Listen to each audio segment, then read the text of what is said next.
Oi, pessoal, essa é uma Doritainopsis Master do Orquidário Fogaça. Esqueci de pegar uma outra ali, já pego. Essa daqui veio com 5 plantas. Ali, ó, a minha lindona Taizukuana. Os botões abortaram, tá? Os menores, dá pra ver que ainda tem alguns um pouquinho marronzinhos que eu ainda não tirei, mas as flores em si estão todas aí. Não notei nenhuma perda. As raízes, algumas vão secar. Eu deixei ela no vaso no qual ela veio, não replantei, essa é igual. Essa daqui é aquela Master que eu fiz um replante para vocês. Soltei no final de semana, ou passado ou retrasado, dei uma olhada. Ele tá com poucas visualizações porque eu tinha soltado, daí tirei do ar porque eu soltei na data errada. Aí soltei de novo um final de semana mais tarde, daí com isso eu acho que o YouTube ficou meio maluco. Mas dá uma olhada, vale a pena. Eu falo até para regar ela de uma semana a cada 10 dias. Lembrando, o assunto atual, ambiente. Qual é o ambiente adequado para as orquídeas? O mais próximo, vocês sempre ouvem isso, do que a natureza oferece para elas, né? Especialmente as outras Phalaenopsis, as outras orquídeas em geral. As Phalaenopsis em especial, a maioria delas não comprem se vier diretamente da natureza, gente, porque senão a pessoa está colaborando com a extinção da planta. Tentem ao máximo, comprem apenas de quem já tem a planta e faz mudas ou as alteradas geneticamente, né? Que daí já são misturas, mas não comprem de quem retira do meio ambiente. Falando em meio ambiente, esse é o assunto de hoje. Quando vocês forem pensar no meio ambiente das Phalaenopsis, lembrem também que tem a alteração que o ser humano exerce nelas. E assim, de 100 anos, mais, sei lá, que seja pouco menos de 100 anos, mas muito tempo alterando a natureza da Phalaenopsis. Respeitando sempre, né, com quem cruza, são espécies monopodiais que têm a genética da Phalaenopsis, como Doritainopsis, que é a criação da mistura de Dorita com Phalaenopsis, mas a Dorita é quase que uma Phalaenopsis, se for pensar. E o ambiente natural delas já foi alterado também.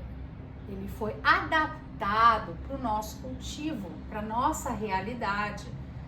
Então, o que é o ambiente natural da Phalaenopsis? Tem também o que vocês podem oferecer para que esse ambiente seja mais parecido com o que ela precisa no momento, na atualidade dela, né? Que seria, sim, o que que a espécie que está no ambiente recebe, mais alguns mimos. A Phalaenopsis, ela é mais delicada, certo? Ela tem certas exigências, então ela não gosta de, por exemplo, e tem variações entre Phalaenopsis.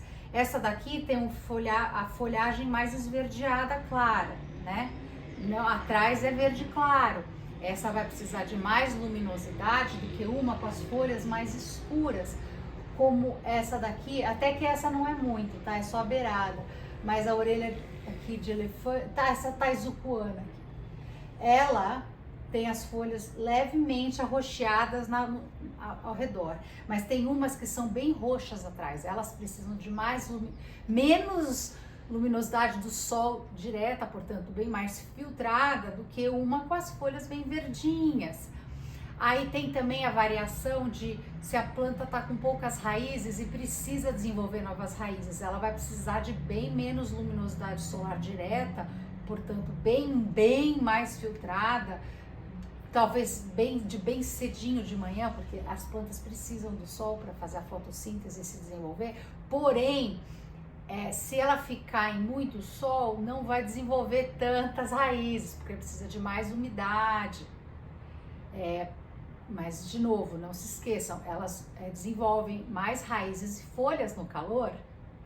Então tem que analisar essas coisas que são realidade dentro do ambiente natural delas. Então tem sim, o ambiente natural tem que conhecer, porém vocês também precisam saber o que vocês podem oferecer no ambiente de vocês para adaptar, como elas são cultivadas nos orquidários, nos produtores, não orquidários que revendem, mas especialmente nos produtores. Se vocês forem comprar de alguém, comprem de quem entende de orquídeas. Tem muita gente vendendo orquídeas que não entende de orquídeas. É o ganha-pão, mas não quer dizer que se aprofunde no assunto. Às vezes a pessoa tá há gerações vendendo, mas não sabe, não entende, só está revendendo, não cultiva. Então, assim, o que é o ambiente delas? Quando o ambiente fica muito seco, é importante aumentar a umidade do ambiente. Como é que vocês aumentam a umidade do ambiente? Colocando plantas terrestres embaixo. Eu procuro colocar plantas terrestres que não atraiam praga com facilidade. E eu mantenho todas elas bem adubadas, sem exagero, porque se vocês adubam em exagero, faz mal para a planta, saliniza o solo, esse tipo de coisa. Até atrai mais mato, sabia? Aí que mais? Então tem que tomar cuidado com a umidade, cada uma requer um tipo de umidade. As Phalaenopsis, mais umidade no ar do que uma Dendrobium denfal, uma Cattleya, por exemplo, um Sidiums, mas essas precisam de umidade do ar também, mais do que nas raízes, essas outras que eu especifiquei. E a Vanda precisa de bem mais umidade do que uma Phalaenopsis. Então, na hora que vocês forem a organizar o ambiente de vocês, o meu ambiente é pequeno. Eu tento colocar, por exemplo, a Vanda, ela tá perto do ambiente mais que eu posso, que é do lado de cá, que eu posso colocar mais umidade ambiente. Eu tenho os vasos, eu não deixo cair água das plantas terrestres nas orquídeas, cuidado com isso, senão pode pegar praga que elas não aguentam, elas não têm como, não tem defesa. Não tem como, então, se defender daquela praga. Como é que elas se defendem da praga? Estando saudáveis, com adubação adequada, elas precisam de nutrientes, tá? Quando as plantas, as orquídeas são expostas à chuva, elas ganham nutriente do ambiente, mas vocês, de novo, elas não estão no ambiente natural delas. Então vocês precisam criar esse ambiente com nutrição que elas receberiam naturalmente. Elas não vão receber nos vasos de vocês, na madeirinha de vocês. Com a chuva, e por exemplo, quem tem um ambiente cheio de plantas, como se tivesse num ambiente que são as árvores. É difícil, né? Você mora num sítio? Quem mora num sítio? Pouquíssimas pessoas vão ter um ambiente desses. Então, o adubo é importante. Sim, eu falo de adubo sempre nos meus vídeos de replante. Tem um vídeo também sobre a vitamina B, que pode ser aquela que eu uso, como pode ser uma outra, preferencialmente sem sabor. Aí aqui eu tenho as mini, uma master, que é essa daqui, né? Olha o tamanho. Eu tenho a tamanho padrão. Eu tenho aquelas que têm raízes mais grossas, que são mais resistentes, estocam mais água, mas essas precisam de também, normalmente tem folhas mais grossas e maiores, essas precisam de mais umidade, porém tem que ser assim que seca, não muito tempo depois, nem assim quando ainda está molhado. Então é bom verificar, às vezes tirar o excesso desse mix que vem. Mas eu não vou replantar nenhuma, eu não replanto mais assim que elas chegam. Se eu tiver que replantar porque é urgente, eu já tiro o haste floral, replanto, mantenho elas num local ambiente úmido, com pouca incidência solar direta. Quando se bate, vai ser quando estiver mais fraco, no início da manhã ou no final da tarde. Eu posso criar essa sombra com outras plantas, como é que vocês fazem? Eu não tenho sombrite. Então meu filtro solar das plantas são outras plantas que aceitam o sol. Você que tem sombrite, o sombrite ele não protege as phalaenopsis da chuva. A phalaenopsis, ela, de novo, não está no ambiente dela há muito tempo. Então, as flores duram menos, pode haver mais podridão, as folhas não vão ficar tão bonitas. Então, porque vão estar mais expostas a, às vezes, até queimadura solar. Então, daí é porque vocês têm que filtrar mais o sol naquele período do ano.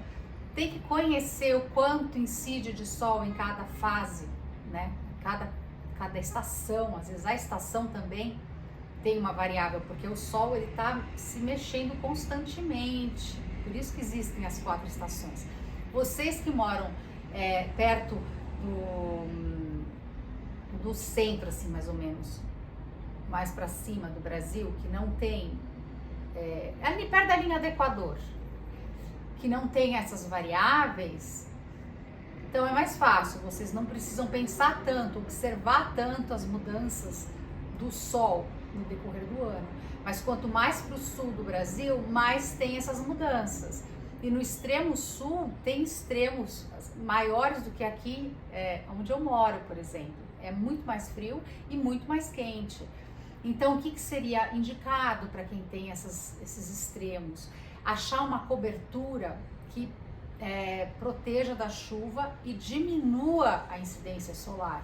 Aí, de repente, você que tem mais dinheiro, que pode pagar mais, alguma coisa que abra, né, e feche, sei lá, de repente aqueles de madeira que fecha, deixa mais fechadinho, menos fechadinho.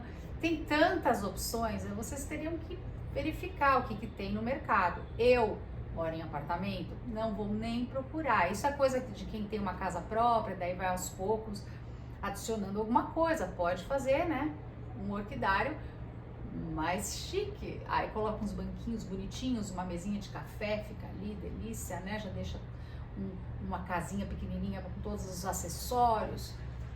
Eu sonho com isso, mas não é a minha realidade. E eu não vou deixar de ter plantas por não ter condições ou local para criar essa realidade. Então, as minhas, lá fora, as minhas lavandas e os meus gerânios filtram o sol. A parede que eu pus essa madeirinha, eu aproveito que é mais filtrado ali. A minha mini phalaenopsis está mais para cima, a minha maior abaixo dela, eu tomo cuidado na rega. Se cai no miolinho, no rizoma, eu seco. Aí embaixo tem uma Dendrobium denfal. Por quê? Porque esse pedacinho de madeira vai descendo, descendo, descendo, a luminosidade solar direta é maior. Aí eu tenho uma Dendrobium denfal, abaixo dela tem uma Cattleya, e abaixo da Cattleya tem um cactus. Então, assim, e do lado do cactus, no chão, tem uma rosa do deserto. Rosa do deserto gosta de muito sol, cactus gosta de sol. As Cattleyas gostam de mais, são entre as orquídeas que gostam de mais sol, das que eu tenho, mais Dendrobium denfal. Qual que gosta de mais sol ainda? Lá atrás tem uma Brassavola nodosa, mas eu rego bem. A Brassavola nodosa gosta de ficar grudada numa madeira, adora. Cattleya, percebi que também. Dendrobium denfal, também. Então vocês têm que ver o ambiente de vocês. Se ele for mais úmido, uma phalaenopsis pode dar certo sim na madeira. Mas se vocês não podem garantir essa umidade, a madeira não é uma boa, ela vai perder pares de folhas. Por quê? Porque ela não tem a umidade do ar para absorver pela raiz. Aí ela vai começar a absorver a umidade das folhas, que eu já falei em outro vídeo. Então, vocês têm que analisar muito o que vocês podem oferecer de adubo, de ambiente arejado, o vaso ou a madeira tem que ser escolhido na medida da umidade do ar, o substrato também. Os vasos todo furadinhos, como tem lá fora, são excelentes, seca rápido, mas tem que ver se vocês conseguem cultivar nesses vasos. Eu acho que assim, se for pensar em ambientes em geral, esse talvez é o que engloba mais a necessidade de todos. Porque esse vaso todo furado, ou um cachepô de madeira todo furado, mas a madeira, de novo, que eu já falei antes, não é a madeira da árvore. Ela vai se decompor, então pensem bem se vocês vão conseguir retirar na hora que precisa replantar. Porque uma hora ela vai ficar muito ácida porque vai apodrecer. Aí tem que escolher madeira absurdamente densa. E sem nada que tenha na composição alguma coisa que possa queimar as raízes, que deixe... Não pode ser uma madeira mais ácida, tá? Aí o que dá certo? Eu tenho vídeos de madeira adequada. O IP, então, é o que eu amo IP. Tem madeira, eu não lembro qual é a madeira, uma de construção, que é absurdamente resistente, mas é caro, tem que ter acesso a isso. O IP eu consigo comprar pelo Mercado Livre. Aí de vaso, eu gosto muito dos cachepôs um pouco mais baixos, assim, ó. Dessa cerâmica pintada, tá lindo. E as plantas gostaram, tá, desse vaso. Tá indo super bem, tem mais aqui embaixo. É um vaso que eu acho mais fácil nos ambientes em geral. Aí, se o seu ambiente é mais seco, coloca mais esfagno só por cima. Se o seu ambiente é mais úmido e tem fases mais secas, como o meu, põe mais esfagno quando tá seco, tira o esfagno quando começa a ter umidade ou diminui a rega, mas tem que secar em até 2 dias, senão vai começar a ter podridão de raiz, pessoal. Isso aqui, por exemplo, é temporário, eu tenho que regar a cada uma semana, 10 dias, mas eu olho que se as raízes de cima estão esbranquiçadas, talvez eu tenha que tirar mais ainda desse substrato para ver mais o fundo, porque a outra master dessa que veio, que eu quebrei a haste floral dela, lembra que eu fiz o replante? Dá uma assistida no vídeo. Ela estava retendo bastante umidade no fundo, então às vezes vocês olham aqui, ela tá levemente esverdeada, não regue. Só quando tá bem branquinha, aí é a hora de regar, mas não pode faltar umidade para ela, exatamente porque as folhas são super grossas e para elas ficarem lindas, maravilhosas, assim, durinhas, precisa de umidade, sim, precisa de rega. A umidade no ar é maior lá fora, mas a minha rega demora mais a secar dentro, porque fora é mais arejado. Então analisem. Uma hora vocês conseguem saber direitinho, já sentir rápido. Não é uma coisa tão difícil assim. No início vai ser trabalhoso saber. Aí agora eu vou mostrar que eu prometi para vocês. Aqui também do Orquidário Fogaça, da minha última caixa da alegria. Ó, essa é a outra, linda, maravilhosa também, ó. Botões ficando pretos, mas a flor tá ótima. E essa daqui com essas folhas meio, parece umas veias, vai. Essas daqui, tem umas que vocês tomem cuidado, as bem duras, que elas precisam de mais umidade ambiente, tá vendo? Variáveis. Aí, se vocês não conseguem oferecer mais umidade ambiente, elas estiverem bem, ok, o que vai acontecer é que talvez rache a folha. Então, às vezes a gente não consegue oferecer umidade ambiente necessária, exatamente o que precisa. E a gente tem que ir percebendo o que a planta tem a dizer. Tô procurando para ver se tem mais alguma ali do Orquidário Fogaça daquela minha caixa. Ah, tá lá atrás. Porque não tem muito lugar. O móvel que estava aqui, que vocês se lembram, foi de volta para casa da minha irmã, que ela estava morando em casas muito pequenas para ter aquele móvel. Agora ela foi para uma maior e o meu, que vai repor ele, ainda não chegou. Mas mudei o ângulo, né? Então agora o que eu vou fazer? Eram 5, tá? Espero que vocês tenham encontrado aqui no ambiente. Aí agora eu vou levar vocês lá fora um pouco. Tirar o banquinho que eu tava sentada. Vou levar vocês, desculpa. Lá fora. Eu não sei quanto tempo já deu de vídeo. 19, então vai ser rapidinho. Aqui tem as perfumadas, lembram? Aqui a outra que veio da Jaque. Que é a mistura de duas de espécie primárias, né?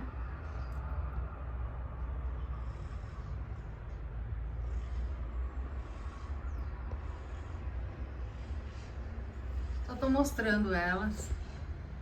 A famosa papagaio. Minha linda, maravilhosa, que eu amo, que tem uma mudinha. Aqui é uma outra.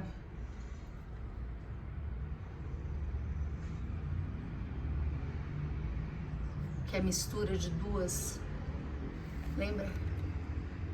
Essa daqui do orquidário Hortolândia. Lembra? Eu fiz o replante. Aqueles vasos rasos, essa daqui é a mais debilitada, tá? Mas tá indo, olha ali. Ali tem outro. Esse aqui é um cachepô que eu furei. Essas aqui são duas espécies. E agora vamos lá fora. Eu quero só mostrar, daí eu acabo o vídeo. Braçábula nodosa.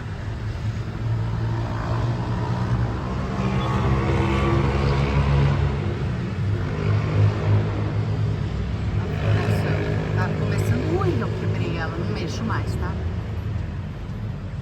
Quebrei uma flor agora, só pra mostrar pra vocês, oh, meu Deus do céu. A gente espera um ano pra quebrar. Tem mais ali, mas eu não consigo mostrar. Tá de costas. Não sei onde caiu a flor pra mostrar pra vocês.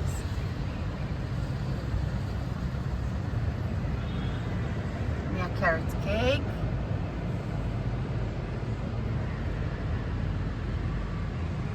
Gerânio. E eu quero mostrar aqui.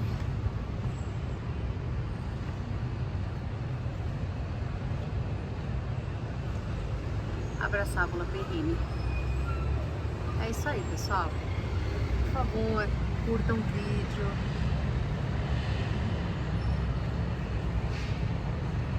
Se inscrevam no canal, ativem o sininho de notificações para saberem de novos vídeos e divulguem.